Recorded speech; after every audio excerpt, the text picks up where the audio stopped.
Hallelujah. ನಮ್ಮ ಕರ್ತನಾದ ಯೇಸು ಕ್ರಿಸ್ತನ ನಾಮದಲ್ಲಿ ನಿಮ್ಮೆಲ್ಲರಿಗೂ ಶುಭೋದಯ. ಗುಡ್ ಮಾರ್ನಿಂಗ್ ಪ್ರಿಯರೇ.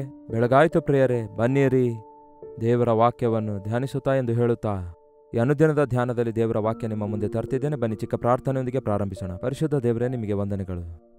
ಪ್ರತಿದಿನ ನಿಮ್ಮ ಬಾಗಲ ಬಳಿಯಲ್ಲಿ ಕಾದಿರುವವರು ಧನ್ಯರೆಂದು ಹೇಳಿದ್ದೀರಿ. ನಿಮ್ಮ ವಾಕ್ಯದಂತೆ ನಡೆಯುವವರು ಆಶೀರ್ವಾದ ಹೊಂದುವರೆಂದು ಹೇಳಿದ್ದೀರಿ. ನಿಮ್ಮ ಚಿತ್ತದಲ್ಲಿ ಬದುಕುವವರು ಅಭಿವೃದ್ಧಿ ಹೊಂದುವರು ಎಂದು ಗುರುತಿಸಿ ನಿಮ್ಮ ಮಾತಿಗೆ ಕಿವಿಗೊಡಲು ಸಹಾಯ ಮಾಡಿರೆಂದು ಕ್ರಿಸ್ತನ ನಾಮದಲ್ಲಿ ಬೇಡುತ್ತೇನೆ ತಂದೆಯೇ, ಆಮೇನ್. ದೇವರಿಗೆ ಸ್ತೋತ್ರ. ಈ ದಿನ ಬಹಳಷ್ಟು ಜನರಿಗೆ ಬಹಳ ವಿಧವಾದ ಅನುಮಾನಗಳು ಬರ್ತಾ ಇರ್ತವೆ.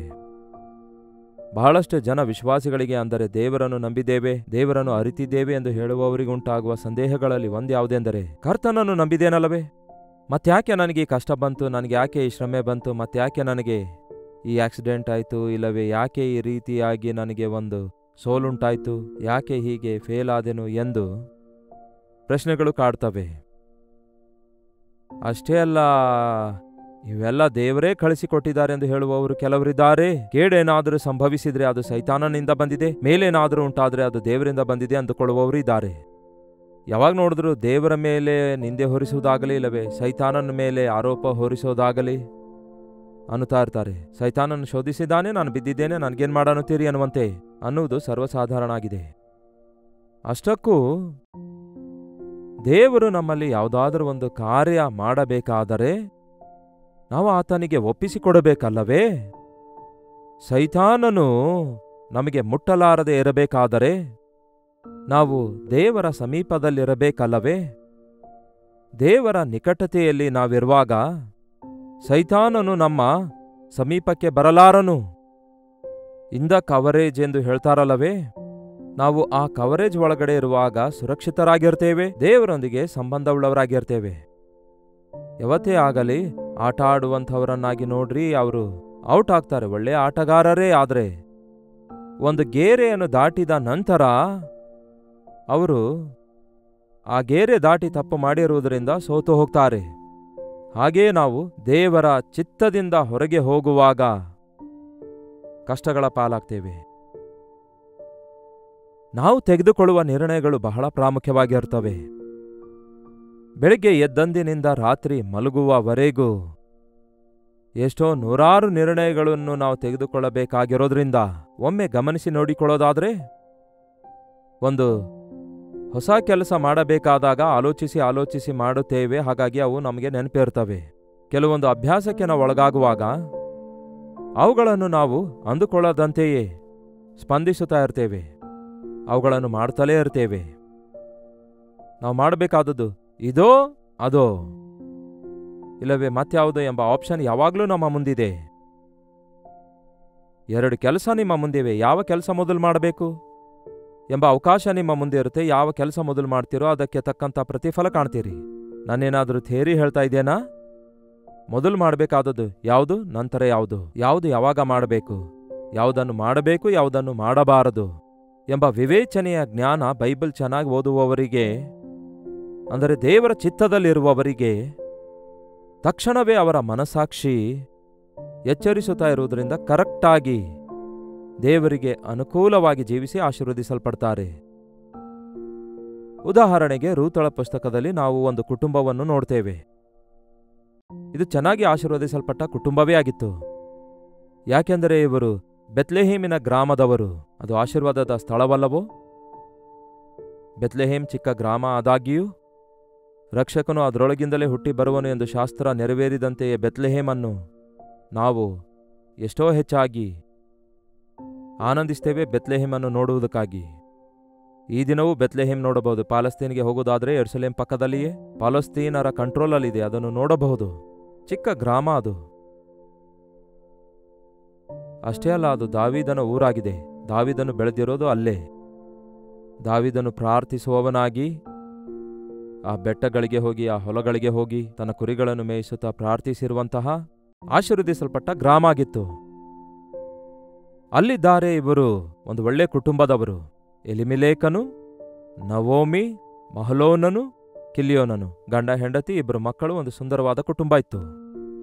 ದೇವರಿಂದ ಆಶೀರ್ವದಿಸಲ್ಪಟ್ಟ ಸ್ಥಳದಲ್ಲಿದ್ದಾರೆ, ದೇವರಿಂದ ಆಶೀರ್ವದಿಸಲ್ಪಟ್ಟ ಕುಟುಂಬ ಆಗಿತ್ತು. ಆದರೆ ಆ ಕುಟುಂಬದಲ್ಲಿ ದೊಡ್ಡ ಗೊಂದಲ ಉಂಟಾಯಿತು. ಗಂಡನು ಸಾಯ್ತಾನೆ, ಇಬ್ರು ಮಕ್ಕಳು ಕೂಡ ಸಾಯ್ತಾರೆ. ನವೋಮಿ ವಿಧವೆಯಾಗುತ್ತಾಳೆ. ಏನೂ ಇಲ್ಲದವಳಾಗಿ ಎಲ್ಲವನ್ನೂ ಕಳ್ಕೊಳ್ತಾಳೆ. ಸಿಹಿಯಾದ ಮಧುರವಾದಂತಹ ಜೀವಿತ ಕಹಿಯಾಗಿ ಮಾಡಿಕೊಳ್ತಾಳೆ. ದೇವರು ಕಹಿಯಾಗಿ ಮಾಡಿದರು ಅನ್ನುತ್ತಾಳೆ. ಸಾಧಾರಣವಾಗಿ ನಾವು ಅದನ್ನೇ ಅನ್ನುತ್ತೇವೆ. ದೇವರು ಅನುಮತಿಸದೆ ನಮಗೇನೂ ಆಗೋದಿಲ್ಲ, ಎಲ್ಲವೂ ದೇವರ ಸಮಕ್ಷಮದಲ್ಲಿ ನಡೀತಿದೆ, ಅದು ಬೇರೆ ಸಂಗತಿ. ಆದರೆ ನಾವು ದೇವರ ನಿಕಟತೆಯಲ್ಲಿ, ದೇವರ ಚಿತ್ತದಲ್ಲಿರುವಾಗ ನಾವು ಸುರಕ್ಷಿತರಾಗಿರ್ತೇವೆ. ಯಾಕೆ ಎಲಿಮೆಲೇಕನು ದೇವರ ಚಿತ್ತದ ಆಚೆ ಇರುವ ನಿರ್ಣಯ ತೆಗೆದುಕೊಂಡನೆಂದು ನೋಡುವಾಗ ವಾಕ್ಯ ಹೇಳುತ್ತದೆ. ಸತ್ಯವೇದದಲ್ಲಿ ರೂತಳ ಪುಸ್ತಕ 1ನೇ ಅಧ್ಯಾಯ 1ನೇ ವಚನ ಹೇಳುತ್ತದೆ, ನ್ಯಾಯಸ್ಥಾಪಕರು ಆಳುತ್ತಿದ್ದಾಗ ಯೆಹೂದ ದೇಶದಲ್ಲಿ ಬರಗಾಲ ಬಂದದರಿಂದ ಯೆಹೂದ ಪ್ರಾಂತ್ಯದ ಬೆತ್ಲೆಹೇಮಿನವನೊಬ್ಬನು ತನ್ನ ಹೆಂಡತಿ, 2 ಕುಮಾರರು ಇವರ ಸಹಿತವಾಗಿ ಮೋವಾಬ್ ದೇಶದಲ್ಲಿ ವಾಸ ಮಾಡಬೇಕೆಂದು ಹೊರಟು ಹೋದನು. ಬರಗಾಲ ಬಂದಿರೋದ್ರಿಂದ ಅಯ್ಯೋ ಬರಗಾಲ ಬಂತಲ್ಲವೇ ಎಂದು ಭಯಪಟ್ಟು, ಇಲ್ಲವೇ ಬರಗಾಲ ಬರಲಿಕ್ಕಿದೆ ಎಂದು ಭಯಪಟ್ಟು, ಈ ಬರಗಾಲ ಹೆಚ್ಚಾಗಿ ಮಿತಿಮೀರುತ್ತದೆ ಎಂದು ಭಯಪಟ್ಟು, ಇನ್ನೊಂದು ಕಡೆಗೆ ಹೋಗಿ ಬರಗಾಲದಿಂದ ತಪ್ಪಿಸಿಕೊಳ್ಳೋಣ, ಎಲ್ಲಿಗೆ ಹೋಗ್ತಿದ್ದೇನೆಂದು ಆಲೋಚಿಸಲಿಲ್ಲ. ಮೋವಾಬ್ಯರೊಂದಿಗೆ, ಎದೋಮ್ಯರೊಂದಿಗೆ ನೀವು ಅವರೊಂದಿಗೆ ಸಹವಾಸ ಮಾಡದು, ಅವರು ನಿಮ್ಮೊಂದಿಗೆ ಸಹವಾಸ ಮಾಡಲು ಬಿಡಬಾರದು ಎಂದು ಕರ್ತನು ಕೊಟ್ಟ ಮಾತುಗಳು, ಧರ್ಮಶಾಸ್ತ್ರದಲ್ಲಿರುವ ವಚನಗಳು ಓದಿರುತ್ತಾನೆ ಆ ಮನುಷ್ಯನು. ದೇವರು ಮೋವಾಬ್ಯರನ್ನು ಎಂದೋ ತಿರಸ್ಕರಿಸಿದ್ರು. ಅವರು ಶರೀರ ಸಂಬಂಧವಾದ ಮನುಷ್ಯರು, ಇವರು ಆಶೀರ್ವದಿಸಲ್ಪಟ್ಟವರಾಗಿದ್ರು. ಅದೇ ರೀತಿ ನೋಡಿ ಪ್ರಿಯರೇ, ನೀವು ತಿಳಿದು ಒಂದು ವಿವಾಹ ವಿಷಯದಲ್ಲಿ ಅವಿಶ್ವಾಸಿಗೆ ಮದುವೆ ಮಾಡಿಸಿ ನನ್ನ ಮಗಳು ಕಷ್ಟಪಡ್ತಿದ್ದಾಳೆ ಎಂದು ಹೇಳುವುದರಿಂದ ಪ್ರಯೋಜನವೇನು? ಅದು ಮಾಡಿದ್ದು ನೀವಲ್ಲವೋ? ವಿವಾಹ ವಿಷಯಕ್ಕೆ ಬರೋಷ್ಟೊತ್ತಿಗೆ ಬಹಳಷ್ಟು ಜನ ತಪ್ಪು ನಿರ್ಣಯ ತೆಗೆದುಕೊಳ್ತಾರೆ. ಮೇಲಿನ ಹೊರನೋಟ ನೋಡುತ್ತಾರೆ, ಧನಧಾನ್ಯ ನೋಡ್ತಾರೆ, ಬರುವ ಆದಾಯ ನೋಡ್ತಿದ್ದಾರೆ, ಮನೆ ಇದೇ ಇಲ್ಲ ಅಂತ ನೋಡ್ತಾರೆ, ವಿದ್ಯಾಭ್ಯಾಸ ನೋಡ್ತಾರೆ, ಎಲ್ಲದಕ್ಕೂ ಸರಿಸಮ ಆಗಬೇಕೆಂದು ಹೇಳ್ತಾರೆ ಹೊರತು ವಿಶ್ವಾಸಿಗೂ ಅವಿಶ್ವಾಸಿಗೂ ಹೇಗೆ ಸರಿಸಮ ಆಗುತ್ತದೆ ಹೇಳ್ರಿ? ಜೀವವುಳ್ಳ ದೇವರನ್ನು ಆರಾಧಿಸುವಂತಹ ನೀವು ಕಂಡವರನ್ನೆಲ್ಲ ಯಾವ ರೀತಿ ವಿವಾಹ ಮಾಡಿಕೊಳ್ಳಲಿಕ್ಕಾಗತ್ತೆ? ನಿಮ್ಮ ಮಕ್ಕಳಿಗೋಸ್ಕರ ಯಾಕೆ ಅಂತಹ ನಿರ್ಣಯ ಮಾಡಿಕೊಂಡ್ರಿ? ನೀವು ತೆಗೆದುಕೊಂಡ ಆ ತಪ್ಪು ನಿರ್ಣಯಗಳ ನಿಮಿತ್ತ ಈ ದಿನ ನಿಮ್ಮ ಮಗನು ಬಾಧೆಯ ಪಾಲಾಗೋದಾದರೆ, ಇಲ್ಲವೇ ಮಗಳು ತೊಂದರೆಗೊಳಗಾಗೋದಾದರೆ, ಅವರ ಕುಟುಂಬ ಒಡೆದು ಹೋಗುತ್ತಿರುವಾಗ ಅಯ್ಯೋ ನಾನು ಕರ್ತನನ್ನು ನಂಬಿದ್ದೇನಲ್ಲವೇ, ಅಯ್ಯೋ ನಾನು ಪ್ರಾರ್ಥನೆ ಮಾಡ್ತಿದ್ದೇನಲ್ಲವೇ, ನನ್ನ ಮಗನ ಕುಟುಂಬ ಯಾಕೆ ಹೀಗಾಯ್ತು? ನೀವು ತೆಗೆದುಕೊಂಡ ಒಂದು ನಿರ್ಣಯ ಸಾಕು ಪ್ರಿಯರೇ, ನಿಮ್ಮ ಬದುಕನ್ನೆಲ್ಲ ತಪ್ಪು ದಾರಿ ಹಿಡಿಯುವುದಕ್ಕಾಗಿ. ಇವನು ಒಂದು ತಪ್ಪು ನಿರ್ಣಯ ತೆಗೆದುಕೊಂಡ, ಅದರ ನಿಮಿತ್ತ ಪ್ರಾಣ ಕಳೆದುಕೊಳ್ಳುತ್ತಾನೆ. ಅವನ ಯೌವನಸ್ಥರಾದ 2 ಮಕ್ಕಳು ಸಾಯುತ್ತಾರೆ. ಅಲ್ಲಿನ ಮೋವಾಬ್ಯ ಸ್ತ್ರೀಯರಿಗೆ ಮದುವೆಯಾಗಿರುತ್ತಾರೆ. ಕೊನೆಗೆ 3 ಜನರೆಲ್ಲ ವಿಧವೆಯರಾದರು. ಯಾವಾಗ ನವೋಮಿ ತನ್ನ ತಪ್ಪು ತಿಳಿದುಕೊಂಡಳೋ, ತನ್ನ ತಪ್ಪನ್ನು ತಿದ್ದುಕೊಂಡಳೋ, ಆಕೆಯ ಜೀವಿತ ಮತ್ತೊಮ್ಮೆ ಚಿಗುರಿತು. ಆದರೆ ಎಲ್ಲವೂ ಆದ ನಂತರ ನಾವು ಪಶ್ಚಾತ್ತಾಪ ಪಡುವುದರಿಂದ ಸ್ವಲ್ಪ ಮಟ್ಟಿಗೆ ರೆಸ್ಟೋರೇಷನ್ ಉಂಟಾಗ್ತದೆ. ಆದರೆ ಪಾಪ ಕ್ಷಮಾಪಣೆ ಉಂಟಾಗ್ತದೆ, ಕರ್ತನು ಕ್ಷಮಿಸುತ್ತಾರೆ. ಆದರೆ ಆ ಆನಂದವನ್ನು, ಆ ಅನುಭವವನ್ನು ಹಿಂದೆ ಕಳ್ಕೊಂಡಿರುವುದೆಲ್ಲವೂ ಅನೇಕ ಸಾರಿ ನಾವು ಹೊಂದದೇ ಇರಬಹುದು. ನೀವು ಪ್ರತಿ ಸಾರಿ ಒಂದು ಜಾಬ್ ವಿಷಯದಲ್ಲಿ ನೀವು ನಿರ್ಣಯ ತೆಗೆದುಕೊಳ್ಳಬೇಕಾದಾಗ ಹೆಚ್ಚು ಸ್ಯಾಲರಿ ಬರುತ್ತದೆ, ಹೆಚ್ಚಾದ ಅಡ್ವಾಂಟೇಜಸ್ ಅದರಿಂದಿವೆ. ಆದರೆ ಭಾನುವಾರದಂದು ಲೀವ್ ಇಲ್ಲಂತೆ. ಈ ಸ್ಥಳದಲ್ಲಿ ಮಾಡ್ರೇಟ್ ಆಗಿದೆ ಸ್ಯಾಲರಿ, ವಾರಕ್ಕೆ 5 ದಿನ ಕೆಲಸ ಮಾಡಿದ್ರೆ ಸಾಕು. ಆಗ ಯಾವುದು ಚೂಸ್ ಮಾಡ್ಕೊಳ್ತೀರಿ ಹೇಳಿ? ಇನ್ನು 20,000ವೋ 30,000ವೋ ಹೆಚ್ಚು ಸ್ಯಾಲರಿ ಬರುತ್ತದೆಂದು ಅತಿ ಆಸೆ ಪಡ್ತೀರಿ ಹೊರತು ಭಾನುವಾರದ ಆಲಯ ಕಳೆದುಕೊಳ್ಳುವುದಾದರೆ, ಕರ್ತನ ದಿನದಲ್ಲಿಯೂ ನಾವು ಕೆಲಸ ಮಾಡಿಕೊಳ್ಳುತ್ತಾ ಲೋಕದೊಳಗೆ ಬೆರೆತುಕೊಳ್ಳುವುದಾದರೆ ನಮ್ಮ ಜೀವಿತದಲ್ಲಿ ಅಭಿವೃದ್ಧಿ ಇರುವುದಿಲ್ಲ, ಆಶೀರ್ವಾದ ಇರುವುದಿಲ್ಲ. ಸಂಪಾದಿಸಿಕೊಂಡಂತಹ ಎಕ್ಸ್ಟ್ರಾ ದುಡ್ಡು ಔಷಧಿಗಾಗಿಯೋ ಚಿಕಿತ್ಸೆಗಾಗಿಯೋ ನಷ್ಟಗಳಿಗೋ ಗುರಿಯಾಗ್ತದೆ ಎಂಬ ಸಂಗತಿ ಅನುಭವಿಸಿದ ನಂತರ ತಿಳಿದುಕೊಳ್ಳುತ್ತಾರೆ. ಮತ್ತೆ ಬಹಳಷ್ಟು ಜನ ಹೇಳ್ತಾರೆ, ಪ್ರಾರ್ಥನೆ ಮಾಡಿಸಿಕೊಂಡ ನಂತರವೇ ಆ ಉದ್ಯೋಗಕ್ಕೆ ಜಾಯ್ನ್ ಆದೆವು, ಪ್ರಾರ್ಥನೆ ಮಾಡಿಸಿಕೊಂಡು ಹೊರಗೆ ಹೋದೆವು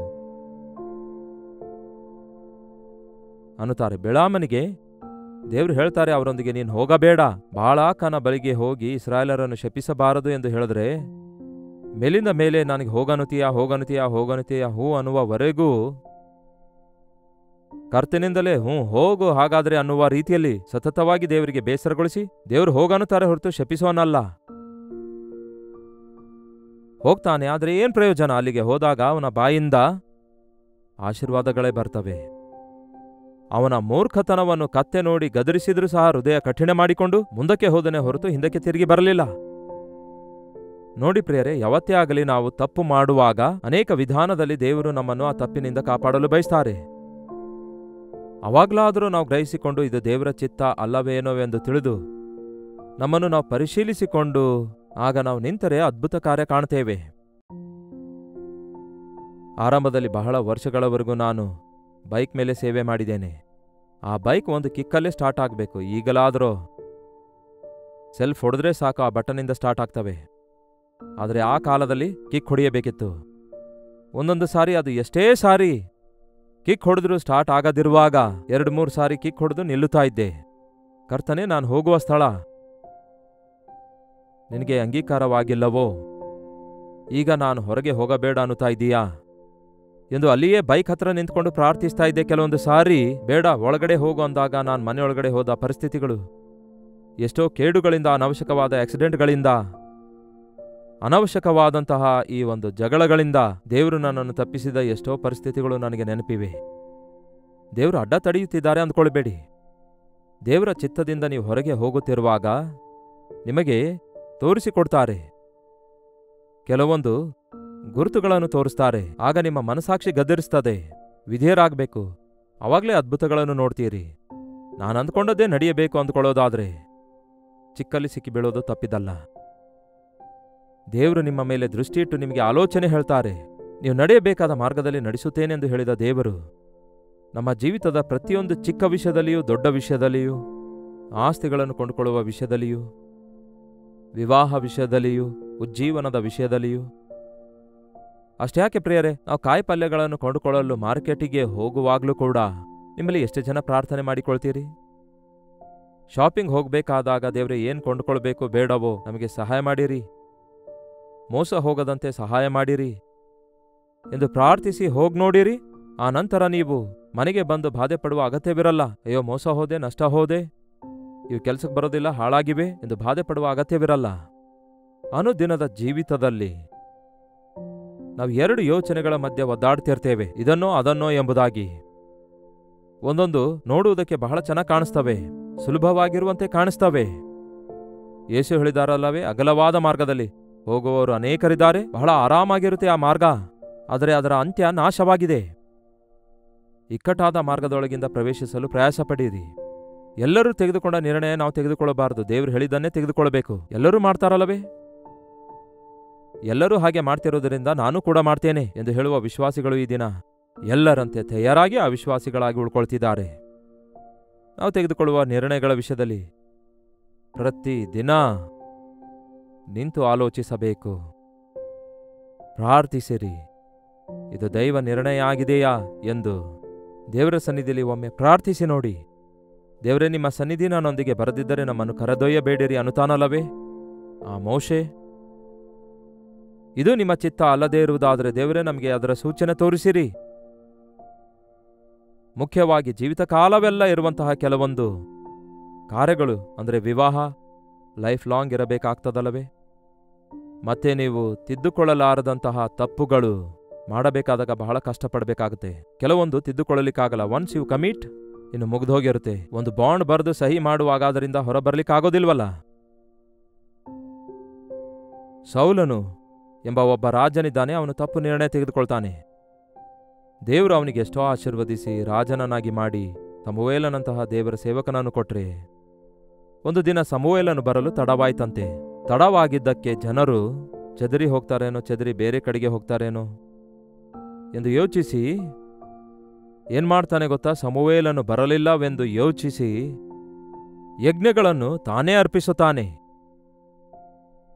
ಕೇವಲ ಯಾಜಕರು ಮಾತ್ರವೇ ಅರ್ಪಿಸಬೇಕಾದ ಯಜ್ಞಗಳನ್ನು ರಾಜನಿಗೆ ಎಷ್ಟೇ ದೊಡ್ಡ ಅಧಿಕಾರ ಇದ್ರೂ ಕೂಡ ಅರಸುತನ ಬೇರೆ, ಯಾಜಕತ್ವ ಬೇರೆ. ಆದರೆ ಈ ದಿನ ಇವೆರಡು ಕಲಬೆರಕೆ ಮಾಡ್ತಿದ್ದಾರೆ.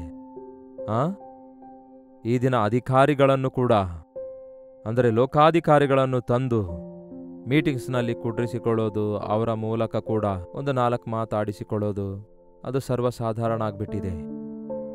ದೇವರ ಸನ್ನಿಧಿ ಅಂತಹ ಪರಿಸ್ಥಿತಿಯಲ್ಲಿ ಇರಲ್ಲ ಪ್ರಿಯರೇ. ಯಜ್ಞ ಅರ್ಪಿಸುತ್ತಾನೆ. ಸಮುವೇಲನು ಬರಲು ತಡ ಆಗುತ್ತೆ, ಜನರೇ ದಯಮಾಡಿ ನಿಲ್ಲಿರಿ, ಸಮುವೇಲ ಪ್ರವಾದಿ ಬರ್ತಾನೆ, ನಾವು ಕಾದಿರೋಣ, ನಾವು ಪ್ರಾರ್ಥನೆ ಮಾಡೋಣ ಎಂದು ಹೇಳಬೇಕಿತ್ತಲ್ಲವೇ? ಅವಸರ ಪಟ್ಟವನಾಗಿ ತಾನೇ ಒಂದು ತಪ್ಪಾದ ನಿರ್ಣಯ ತೆಗೆದುಕೊಳ್ಳುವುದರಿಂದ ಅರಸುತನವನ್ನೆಲ್ಲ ಕಳೆದುಕೊಂಡ ಪ್ರಿಯರೇ, ದೇವರ ಆತ್ಮವನ್ನೇ ಕಳೆದುಕೊಂಡ. ಜಾಗೃತೆ ಪ್ರಿಯರೇ, ಈ ದಿನಮಾನಗಳಲ್ಲಿ ಪ್ರತಿದಿನ ನೀವು ತೆಗೆದುಕೊಳ್ಳುವ ಪ್ರತಿ ನಿರ್ಣಯ ಪ್ರಾರ್ಥನಾಪೂರ್ವಕವಾಗಿ ತೆಗೆದುಕೊಳ್ಳಿರಿ.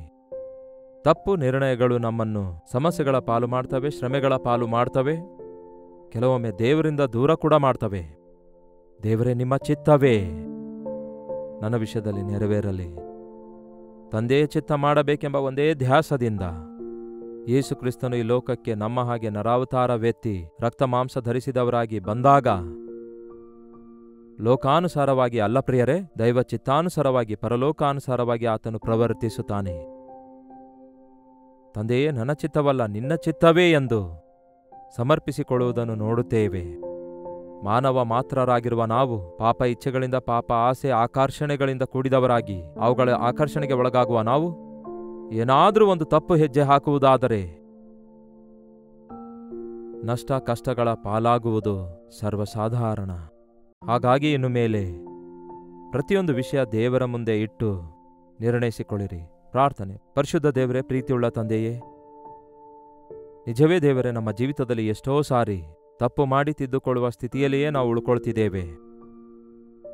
ನಿವಾರಿಸಲ್ಪಡದಂತಹ ಚಿಕ್ಕಿನಲ್ಲಿ ಸಿಕ್ಕಾಕೊಂಡು, ಹೊರಗೆ ಬರದಂತಹ ಚಿಕ್ಕಲ್ಲಿ ಸಿಕ್ಕಾಕೊಂಡು ತೊಂದರೆಗೊಳಗಾಗುತ್ತಾ ತಿರುಗಿ ದೇವರನ್ನೇ ನಿಂದಿಸುವವರಾಗಿರದಂತೆ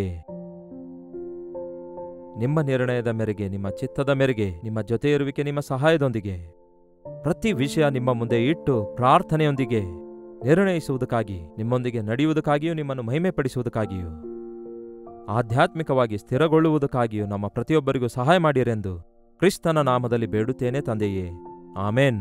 ತಂದೆಯಾದ ದೇವರ ಪ್ರೀತಿಯು, ಮಗನಾಗಿರುವ ಕ್ರಿಸ್ತನ ಕೃಪೆಯು, ಆದರಣೆ ಕರ್ತನಾದ ಪವಿತ್ರಾತ್ಮನ ಸಹವಾಸವು ಕೂಡಿ ಬಂದಿರುವ ನಮ್ಮೆಲ್ಲರ ಸಂಗಡ ಸದಾಕಾಲಕ್ಕೂ ನೆಲೆಯಾಗಿರಲಿ.